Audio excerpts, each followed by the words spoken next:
Bismillah, salam tout le monde.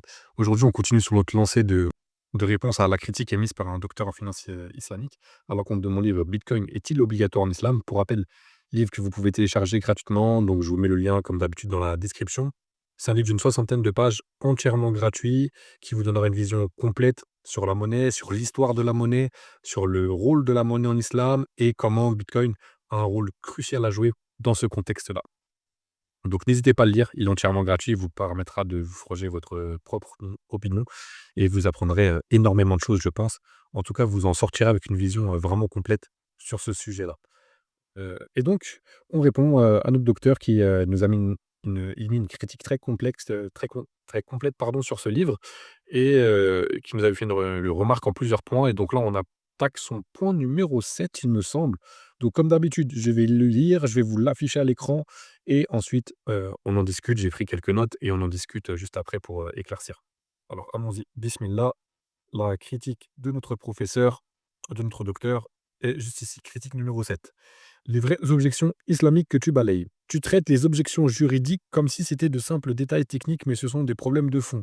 Absence de thaman hakiki, je l'ai déjà dit, pas de qabla amd, acceptation généralisée, le rare, incertitude est structurelle à cause de la volatilité, l'absence d'autorité émettrice reconnue pose problème dans plusieurs écoles. Alors, le thaman hakiki, on a déjà parlé. Qabla amd, on va en parler maintenant. Le rare, j'ai fait un pas un chapitre en entier, mais un gros paragraphe dans le directement dans mon livre, donc vous pourrez aller le consulter et l'absence d'autorité centrale émettrice, pareil, il y a un gros paragraphe dans le livre, donc vous pourrez aller le lire. Mais si nécessaire, s'il y a des questions, si on demande en commentaire, bien sûr, je ferai des vidéos pour éclaircir ces points également. Donc, on va parler de, Qabul Am. Donc c'est l'acceptation généralisée, l'acceptation universelle. Donc, ce qu'il faut comprendre, c'est que, donc le docteur nous dit que Bitcoin, en gros, ne peut pas être une monnaie parce qu'il n'est pas accepté universellement comme étant une monnaie. Il n'a pas de reconnaissance universelle comme étant une monnaie. En gros, son argument, c'est de dire que comme Bitcoin n'a pas une acceptation en tant que monnaie suffisante, ça ne doit pas être considéré comme une monnaie en islam. Alors, il y a plusieurs choses à éclairer. Donc le Qabul Am, ça signifie qu'une acceptation générale suffisante pour que la monnaie fonctionne dans un espace social donné. Ce que le Qabul Am ne signifie pas, c'est qu'il faut une acceptation universelle. Ce qui voudrait dire que chaque humain sur terre accepte une monnaie pour que ce soit, valide pour qu'une monnaie soit valide. Il faut qu'il y ait une adoption qui soit donc, sur la majorité mondiale. Il faut qu'il y ait une reconnaissance étatique obligatoire, c'est complètement faux, mais encore une fois, je vous renvoie à mon livre où je parle, de l'absence d'autorité émettrice. Il faut qu'il y ait un usage quotidien par tous les commerçants, partout sur la planète pour que ce soit reconnu comme une monnaie. Si c'était le cas, si ces conditions étaient obligatoires en islam pour qu'une monnaie soit une monnaie, si tel était le cas, alors aucune monnaie historique n'aurait pu être, licite en islam. Aucune monnaie locale n'aurait jamais existé. Même le dinar et le dirham n'auraient jamais été, licites puisqu'ils n'ont à chaque fois été, acceptés que dans des espaces et dans des époques précises. Aucune monnaie, peut-être à part à l'exception de l'or, sinon aucune, monnaie ou forme de monnaie n'a jamais été reconnue universellement à l'échelle du monde, à l'échelle de l'humanité, acceptée de manière complètement universelle. À chaque fois qu'on parle d'acceptation d'une monnaie, on parle dans un cadre social donné. Donc dans un territoire, dans une époque ou dans un cyberespace, même à notre époque, puisqu'on peut aussi prendre en compte l'espace internet pour parler d'un espace social dans lequel une monnaie doit être suffisamment acceptée pour être valide. Donc on ne parle pas dans ce contexte-là de domination. La monnaie ne doit pas être dominante, ça ne doit pas être la monnaie, principale, mais elle doit être suffisamment acceptée. Il faut qu'il y ait un usage par les gens. Il faut que, il y ait une circulation suffisante. Une monnaie existe juridiquement dès qu'elle circule suffisamment pour permettre les échanges et c'est ça qu'il faut retenir, c'est ça la clé. À partir du moment où il y a suffisamment de gens qui sont, volontaires, qui sont, OK pour échanger, commercer, transacter avec une monnaie, alors elle devient une monnaie. Du moment que cette monnaie permet de fluidifier les échanges, de créer des échanges économiques, alors OK, on peut considérer qu'il y a une acceptation suffisante et c'est une monnaie. Je le redisais un petit peu avant, mais le câble RAM est toujours relatif à un espace donné. Il n'existe pas de câble RAM absolu. Il est toujours géographique, social, fonctionnel et contextuel. Par exemple, l'euro. n'est pas accepté, n'a pas de kabola'an aux États-Unis.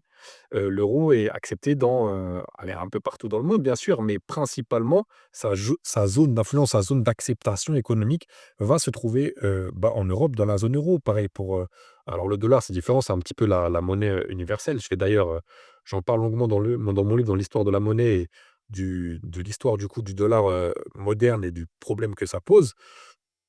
Mais pareil, il y a des endroits où le dollar n'est pas accepté, le dollar ne fonctionne pas. Il est principalement, reconnu comme étant la monnaie des États-Unis d'Amérique. Donc chaque monnaie est acceptée de manière conventionnelle dans un espace donné. Même le dirham, marocain n'a pas de kaboul en Indonésie. L'or n'a pas de kaboul chez le boulanger. Le dollar n'a pas de kaboul dans certains pays sous sanction. Vous voyez, chaque monnaie a toujours, une limitation et n'est pas universelle au sens, répandu au sein de toute l'humanité. Et pour autant, toutes ces monnaies que je viens de citer, elles sont valides juridiquement. Heu, vous demandez à n'importe quel musulman, il vous dira que, bah, oui, on peut utiliser des dollars, bah, oui, on peut utiliser des euros, bah, oui, on peut utiliser de l'or. Même si, universellement, elles ne sont pas répandues, sur toute la planète et acceptées de manière généralisée. Mais ce qu'il faut dire, c'est à propos du bitcoin, c'est qu'il a déjà, en fait, une acceptation suffisante. Il a déjà, de ce point de vue-là, un Kaboul fonctionnel. Il y a des dizaines de millions d'utilisateurs à travers le monde. Je ne me rappelle plus, le nombre de d'adresses bitcoin, actives, mais on parle en plusieurs millions. Il y a des millions de portefeuilles, des milliers de commerçants, acceptent le bitcoin.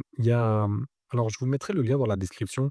Il y a un outil, je sais plus comment ça s'appelle, je crois que c'est Bitcoin Map, quelque chose comme ça, qui vous, met la carte interactive et mise à jour en continu de tous les commerçants qui acceptent le bitcoin, comme paiement et sur le monde entier. Et donc vous allez pouvoir trouver plein de magasins, plein de commerçants, plein d'entreprises qui acceptent le bitcoin. Donc vous voyez, c'est même utilisé pour le commerce, du quotidien. Il y a des contrats, il y a des salaires, il y a des facturations qui sont faites en BTC.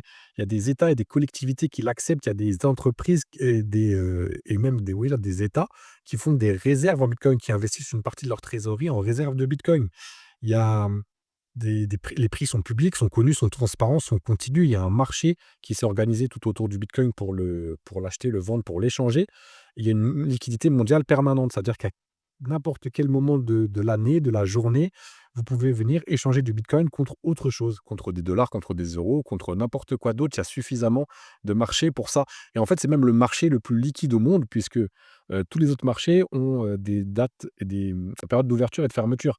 Vous ne pouvez pas trader du pétrole 7 jours sur 7, 24 heures sur 24. Si vous travaillez à la bourse, je sais pas, de New York, vous allez travailler du lundi 7 heures du matin au vendredi, je sais pas à quelle heure ça ferme, à 22 heures le soir. Ensuite, la bourse, elle est fermée et elle rouvrira le lundi suivant parce que le week-end, c'est fermé. Bitcoin, ça en continue tout le temps, même le dimanche soir à 2 heures du matin, vous pouvez vendre vos bitcoins pour des euros ou plutôt vendre aussi des euros pour récupérer du bitcoin si vous en avez envie. C'est parfait. C'est le marché le plus mondial, le plus liquide. C'est la monnaie la plus, en fait, j'ai envie de dire, la plus acceptée socialement à l'échelle de l'humanité. Ce qu'il ne faut pas faire comme erreur, c'est de confondre donc le carburant avec un usage quotidien. C'est l'usage quotidien est différent de l'acceptation fonctionnelle. Dans l'histoire, on voit que l'or n'était pas utilisé pour acheter du pain. Le dinar servait surtout aux grosses transactions. Les fouses de cuivre servaient aux petits achats. Certaines monnaies servent uniquement aux dettes ou aux dots. Il y a même des petites monnaies locales qui s'échangent uniquement dans des communautés précises, dans des villages bien définis. Bitcoin joue aujourd'hui un rôle principalement un rôle de réserve, donc surtout en Occident. Il joue un rôle de règlement international pour les grosses entreprises, notamment pour les mineurs. Il joue aussi un rôle de protection monétaire pour les pays avec une forte dévaluation et aussi un rôle de monnaie au sens, plutôt, très trivial du terme, de moyen d'échange pour les achats du quotidien dans des zones où les systèmes bancaires n'existent pas. Bitcoin remplit donc tous les rôles d'une monnaie et ce à différents endroits de la planète. Donc l'erreur, ici, c'est de confondre en fait, cette notion d'acceptation et de pousser l'exigence trop loin, en disant que pour qu'une monnaie soit, licite et reconnue comme une monnaie en islam, il faut qu'elle soit acceptée universellement en se méprenant sur le terme universellement, en imaginant que ça doit être reconnu par l'entièreté de l'humanité. Or, si on est factuel, Bitcoin est aujourd'hui utilisé et reconnu comme monnaie par beaucoup plus, beaucoup plus, beaucoup plus de monde en termes de volume que le dinar, que le dirham des empires musulmans n'a jamais été, utilisé. Par exemple, je crois que l'apogée de l'Empire ottoman, c'était à peu près 60-70 millions d'habitants. Allez, admettons même que l'Empire, ottoman ait compté jusqu'à 100 millions d'habitants. Eh bien, ils avaient évidemment, leur monnaie. Alors je me rappelle pas quelle était la monnaie exactement, utilisée à une période donnée de l'Empire ottoman. Il y a sûrement eu, plusieurs formes de monnaie tout au long du développement de cet empire.